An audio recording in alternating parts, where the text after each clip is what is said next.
So to kind Mm-hmm. of give you a breakdown of what we're looking at here on the screen, this is actually my forecasting for CPI. Now, we all know CPI isn't an accurate measure of cost of living. We all know when you go to the grocery store and other places, when you pay for college tuition and other things like that, those prices have been rising aggressively. However, there is a relationship between the rate of change of inflation, which is CPI, and the performance of silver um, and gold as well. Now, what we're looking at here is basically my forecast of CPI, and I can actually scroll over to the left, and you'll see the actual numbers that have been spit out. But basically, my forecasting model spit out about 7.65% for December, and we got around 7.12%. And for January, it's expecting 7.34. And currently, right now, and I expect this to actually go up a little bit. February is looking at 5.81. I do expect it to go up a bit more as I get more data put into this. But what the trend I'm seeing here is that if this plays out, we might start to see CPI come down a bit over the course of the next several months.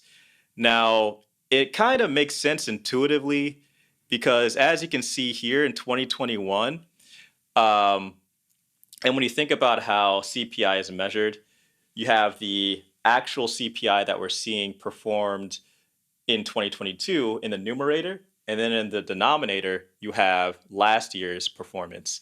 And as you can see, last year, that's when we start to see CPI rise aggressively.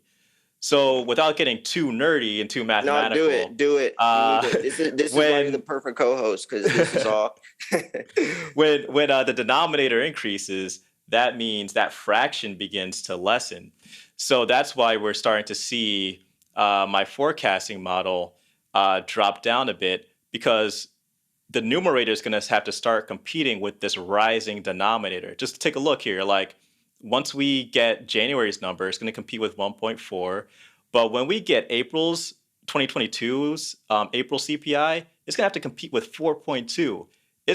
That means within the span of 4 months, it'll compete with 1.4 and then have to compete with 4.2. That's a huge jump.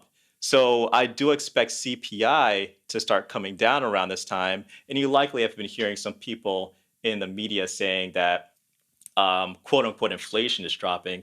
Inflation isn't dropping, the CPI is dropping, which is just how fast inflation is increasing. So, why does this matter? Which might be what some people are thinking. Well, if you take a look at silver prices and gold prices, I have an additional model here where I throw in a lot of these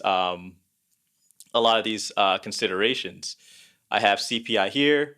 I have the 10-year real yield, gold, SLV volume, dollar futures, and Bitcoin.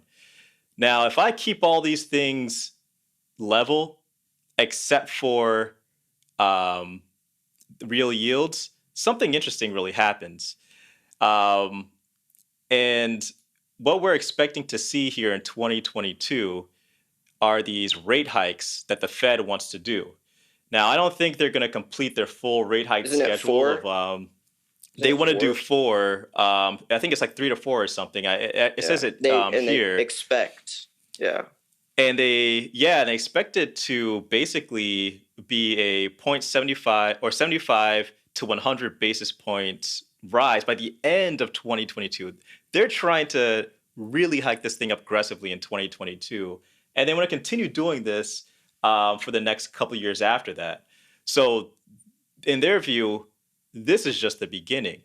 But take a look at what happens to my model when you raise it up from where it is today. So right now, we're at negative 0.57 for real yields. So let's just go and add an extra 1% to this. So what I'm going to do, got my keyboard here. I'm going to add in 0.57 and take a look before I even do anything. Take a look at the right-hand side here. This is the best case scenario, this is the center, and this is the lower case scenario currently right now. So once I click, it starts to drop a little bit. And that's the effect of only raising interest rates. If we start to raise CPI or if other things start to happen, then obviously these numbers can change. But just raising this alone, it brings down the prices or the price potential of silver. Now, why I think this is a good thing for people who are just getting into silver and who want to start building up their savings, i.e., these people right here, is that one of the benefits there is the fact that they can start getting in at lower prices. And that's Yeah. actually my strategy.